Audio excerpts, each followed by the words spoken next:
Yeah, I know what you're thinking. This sounds like some kind of story out of anime, or manga, or whatever. In my world, this really happened. This is the story of how my shy best friend became my boss. This started when we were in kindergarten. Hey, kid! What are you wearing those clothes for? You're not a girl. I'm wearing them because I want to. Oh, sure. What kind of pageant play are you a part of? I'm not part of any pageant. Come on, we see through you. Your mom forced you into one of these things? No. My mom's dead. Well, I see. So your dad did it then. Or your brother? No, no one forced me. Oh, liar. Like we'd believe that. Hey! You knock it off! What's it to you, sporty girl? Huh? He's allowed to wear whatever he wants. Come on, let's get out of here. I'm sorry about them. They're really, really annoying, aren't they? Yeah. How'd you know that I needed help? I saw it from down the hallway. Those second graders are mean. Don't pay attention to them. You're in my class, aren't you? That's right. We have English together. Yeah, you're right, we do. So, you like wearing girls' clothes, huh? Yeah. They're really pretty. You mean it? Really? Uh-huh. But you're not confused? Huh? Why? I mean, normally girls would be confused as to why I wear their clothes. Well, I'm not most girls. Well, a lot of girls get confused as to why I wear stuff that I do. Yeah. I like your stuff. It's really cool. Thank you. I'm Trinity. What's your name? Marcus. Do you get called Mark or... No, please, just Marcus. Okay, Marcus it is then. Hey, why don't you come hang out with me at lunch today? Sure. Won't your friends get mad? Nah, I don't have too many friends. Really? Mm-hmm. Oh, okay. I don't really have any friends either. So, thanks. You're welcome. Ever since that day, the two of us would be closer and closer than ever. Marcus would continue to get bullied for wearing his girly clothes, and I would be there to defend him. Somehow I never got bullied for being a tomboy or being the way that I was, and yet they thought it was appropriate to yell at him and bully him for what he wore. People accused him of being homosexual when he wasn't. It wasn't that he didn't respect homosexuals. It's that he just wasn't. He just liked wearing girls' clothes. As we got into high school, the bullying started to get worse. People accused him of being fake, and he wasn't at all. But I was still there to defend him every single step of the way. Unfortunately, when we got to our senior year, we would have to part ways. Marcus's family was very, very rich, so he was able to be sent to a very, very private school. While I, on the other hand, was forced to go to a community college. My family wasn't that rich. We were sort of on the lower end of the middle class, even. So, I didn't even really think that I would get the chance to see him again. But on the last day of our senior year, he told me this. Whenever I become big and be a boss like I want to, I'm sure I'll hire you. Yeah, right, Marcus. You don't have to... I mean it. I mean it, okay? Trinity, you're my best friend. I mean that. Your parents get mad at you? Don't worry about it. Like I said, you know my mom's dead, and my dad, He could care less. Despite being the younger son, all he cares about is me running the company, since my brother Elliot refused to. I see. Hey, I promise, I'll find you, and I'll hire you. Yeah, right. But okay. Yeah. About 5 years passed. I hadn't heard from Marcus. I was starting to lose hope. I had finished my bachelor's degree. I was working towards a master's, but I couldn't understand as to why society had to split us apart. Eventually, my parents died from a sickness. I felt alone.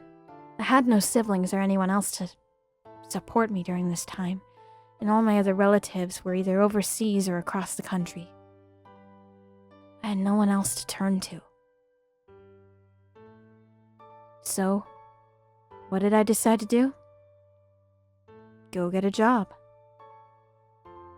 I was really good with computers, which is what I got my bachelor's degree in. I loved playing video games and role-playing and everything along that nature in the internet ever since I was little. So naturally I went into computers. I absorbed myself in my work, but still couldn't find a really good paying job for it. My student loans were eating away at my money. It was not like I could afford to go get a master's degree this early. So all I could do was just live day to day. That is until I got a very, very special encounter. It was Monday. A Monday in September, and I was just sitting in the park, minding my own business, when someone walked up to me. More accidentally, he purposefully dropped his cup. I didn't know it was purposefully at the time, but anyways. Are you okay? Yes, I am fine. Thank you, young lady. No worries. Hmm? What is it? You. I know you. You know me? I finally found you. Found me? I'm sorry, I'm confused. You don't know me? No, I'm sorry. Oh, this silly hat is getting in the way. Here, let me take it off.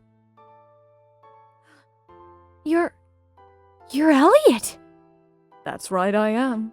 My brother must have told you about me. He certainly did. Told me that you ran away from the business. Oh, I was hoping he wouldn't mention that. Anyways, what are you doing here? Well, I was actually looking for you. Wait, looking for me? Why?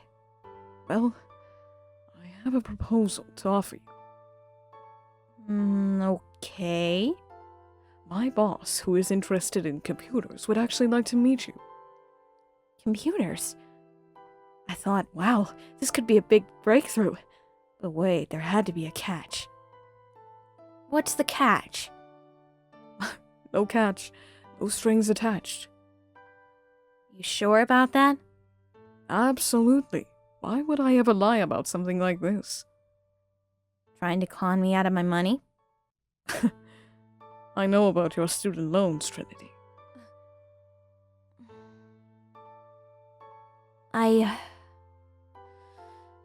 Well, fair enough. Well, I was hoping that you would at least come to the interview to hear me out. I thought, what did I have to lose at this point? Well, sure. Why not? I'll come take a look, I guess. Splendid. Right this way, please. Elliot dragged me over to the edge of the park, where a limo was waiting for us. I was stunned. He opened the car door and asked, What's wrong? Get in. Are you sure this is right? Yes. Okay. I jumped into the limo and was rather stunned by how luxurious it was. I'd only been in a fancy car one other time, and that was when Marcus and I had gone to a baseball game. I couldn't believe that his brother's boss was allowing me to have an interview to work there, although I wondered why. Elliot, why in the world would your boss be interested in me? Well, you graduated top of your class at the community college, as well as received your bachelor's degree in record time. We've never seen anyone do that before, so we figured why waste this opportunity? It seemed plausible, and yet something felt off at the same time. You sure that's the only reason? Yes. Okay. Champagne? Sure. I forgot that I was old enough to drink at this point. I hadn't even had a real taste of what champagne was like. How is it? Delicious. Don't drink it too fast. Right. Since I'd never had, real alcohol before. Except for the little sips I had from my dad's jar when he was sick and when I was really, really little. I had never really had a taste of anything related to alcohol before. But this wasn't alcohol, this was just nice. A few minutes later, we arrived shortly at a big corporate building. He let me out first, and then took us to the nearby elevator. "Hold it, miss," said the security woman. "You need to see your ID before allowing you to—" Relax. Relax. She's with me. Elliot, my apologies, sir. No need to worry, ma'am. Right this way, he said, pointing me to the elevator. Okay. Thank you. We went up the elevator for a few minutes, until we got to the top floor. I was assuming that he was meeting me with the CEO. Hold on just a second.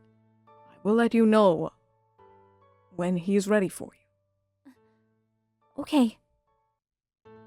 Be right back. He sat me outside on the chair and went in. I waited there for a few minutes. I could hear murmuring from the inside. There seemed to be exclamations of excitement, but also worry. I couldn't tell who they were coming from, but it sounded familiar for some reason. Next thing I knew, Elliot opened the door again. He's ready for you. I stood up, in my very dirty morning jog clothes, brushed myself off as best I could, and walked over to the door. I just went inside the doorway and looked at the boss. I immediately recognized who it was. My bag dropped to the floor, and I covered my face with my hands. I couldn't believe it. There was my best friend, who hadn't contacted me in 5 years. He was in a business suit, all dressed up fancy, his hair slicked back, and in a ponytail. I couldn't look at him for a second. I couldn't believe that was actually him. I heard the creaking of a chair and walking footsteps towards me. I felt my hands being lifted from my face, and I looked at him square in his bright blue eyes. Trinity, it's me. I know. You jerk. Jerk? What did I do? You didn't contact me for 5 years? And this is the way you want to meet me? I'm sorry? He said, getting flustered in his normal way. I punched his arm and just smiled. Lay off. I was kidding. It's so good to see you, Marcus. You too, Trinity. I still hope that you haven't forgotten my promise. I remembered that promise that we made on the last day of high school. And the fact that he was willing to keep it even after 5 years of separation. This really showed me how much he meant to me. However, I felt something else. Something like butterflies in my stomach. The way his hair was slicked back, his eyes pierced through, his suit that he was wearing, neatly kempt and clean. I couldn't believe that this was the same person that I'd been friends with all throughout high school. I couldn't believe it. And yet, I knew it was him. I couldn't get the jittery feeling in my stomach to stop, even as we talked throughout the interview. I knew it was him, but it was still surreal that this was still the same person. After the interview, he walked me outside. Are you still living in your parents' house? He asked. I laid my face down into my hands to stop myself from crying. My parents died 2 years ago, Marcus. What? I'm sorry. I didn't know. It's okay. I'm sure that you were busy. That's not an excuse. I know it isn't. I'll sign you up with a hotel. What? No, Marcus. There's no need to do that. Yeah, there is. Do you have much stuff at your house? All I was thinking about was my empty apartment, with my few personal belongings from high school. I shook my head no, and he pulled out his phone and started making calls. After a minute, he looked back at me and said, Go grab your stuff. I'll have a car wait for you and I'll take you to a hotel. What? Mark! I remembered. I would call him Mark sometimes when I was serious. He looked at me strangely and asked, Yeah? What is it? Do you not want me to help? I felt my face growing hot. As I said, No, it's not that. It's just I'm embarrassed. Embarrassed? Why? Why are you embarrassed? Because I don't want to feel like I have to rely on you. What? No. The hotel's just temporary. Well, you're gonna be working here, right? So you'll get good money and you'll be able to get a house for yourself. Or an apartment or whatever you want. You shouldn't have to be by yourself, though. I looked at Marcus. His face was being sincere, and he looked like he was about to cry.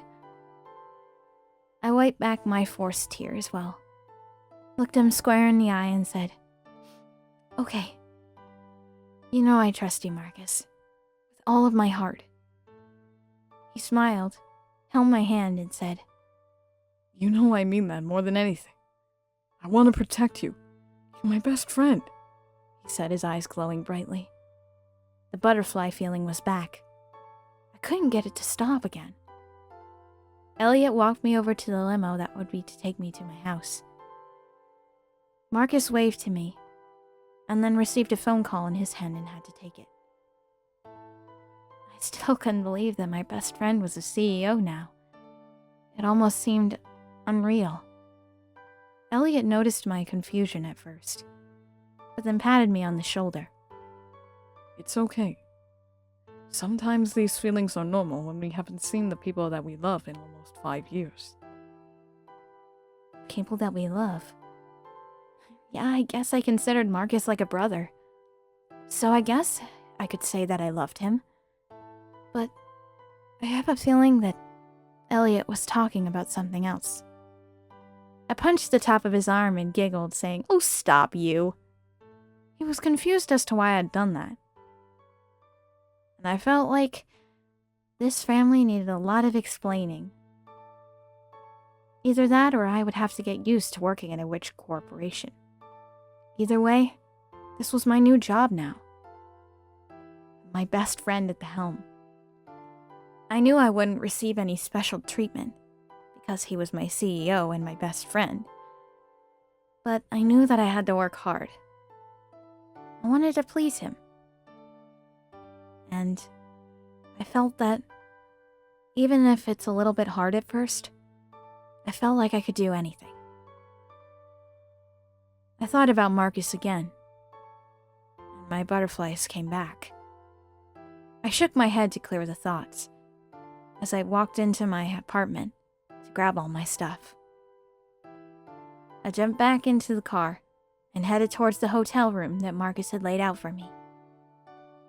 I couldn't believe it. Tomorrow, I started a new job, a new place. A place that I would never thought that I would ever visit in my life. Not to mention having my best friend at the helm of this business that I worked at. Well, I knew one thing. It was definitely going to be a rocky road from here. And boy, was I right.